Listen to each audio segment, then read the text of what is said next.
Question है कि there is a metallic plate having the work function equal to 10.2 electron volt, a photon having the energy 12 electron volt incident on this plate, find the kinetic energy maximum of the electron emitted. देखो simple सी बात है, यहाँ पे इस question के अंदर एक मेटल प्लेट दे रखी है आपको, इस मेटल प्लेट का वर्क फंक्शन दे रखा है आपको 10.2 इलेक्ट्रॉन वोल्ट, ठीक है ना। और यहाँ पे जो है ना इसके ऊपर एक फोटोन पड़ा, इस फोटोन की एनर्जी कितनी यहाँ पे 12 इलेक्ट्रॉन वोल्ट, तो यहाँ पे एक इलेक्ट्रॉन बाहर आएगा, इस इलेक्ट्रॉन की एनर्जी कितनी होगी बताइए यहाँ पे मैक्सिमम 1.8 नहीं होगी क्या, तो मैक्सिमम कितनी होगी यहाँ पे 1.8। अगर वर्क फंक्शन है 10.2 और आपने यहाँ पे फोटोन डाला कितनी एनर्जी का था 12 इलेक्ट्रॉन वोल्ट का, तो जो इलेक्ट्रॉन बाहर आएगा देखिए कितनी एनर्जी बाहर आएगा 1.8। फोटो इलेक्ट्रिक इक्वेशन से पता लग रही है ना ये बात अपने को। पहला पार्ट तो क्या इसके, इसके 4 पार्ट्स हैं, 4 पार्ट्स हैं इसके इस क्वेश्चन के। सुनो बाप, इसका नेक्स्ट पार्ट कि threshold frequency of the metallic wavelength, इस मेटालिक वेवलेंथ की थ्रेशोल्ड फ्रीक्वेंसी होगी वो। तो इसके लिए मैंने आपको बताया था कि इसके लिए जो एनर्जी होती है ना फोटोन की, देखो E equals to h nu होता है ना, जैसे E equals to h nu, तो E को W लिख दो आप, एच न्यू हो जाएगा तो न्यू थ्रेश हो जाएगा यहाँ पे। तो न्यू थ्रेश का जो फॉर्मूला होता है वो आपको बताया गया था W/h के बराबर, W/h के बराबर होता है ये W/h।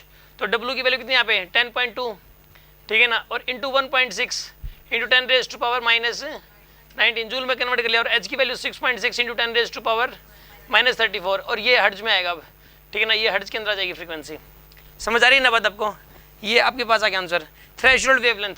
इसके लिए आप क्या करोगे बताइए, यहाँ पे E की जगह लिखोगे W, और इसको hc/λ लिख सकते हो ना आप, यहाँ पे E को क्या लिख सकते हो आप यहाँ पे hc/λ, तो E को लिख दो W, तो यहाँ पे लैम्डा क्या लिखना पड़ेगा बताइए लैम्डा थ्रेश।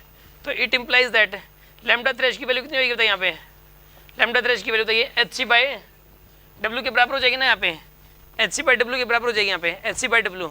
तो यहाँ पे h की वैल्यू आपको बताइए 6.6 into 10 raise to power -34, C की value 3 into 10 raise to power 8, work function कितना है यहाँ पे into 1.6 into 10 raise to power -19, ये आपके पास लैम्डा थ्रेश आएगा। ये मीटर इनवर्स में निकल के आएगा, ये मीटर में निकल के आएगा, सॉरी मीटर में निकल के आएगा, ये ऐसा ही में निकल के आएगा। एंगस्ट्रॉम में कन्वर्ट करने के लिए 10⁻10 से मल्टीप्लाई कर लेना, ठीक है ना।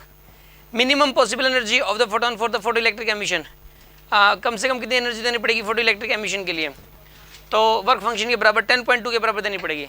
किसके बराबर देनी पड़ेगी 10.2। हाँ जी, समझ में आया कि नहीं आया, कोई डाउट है किसी के मन में?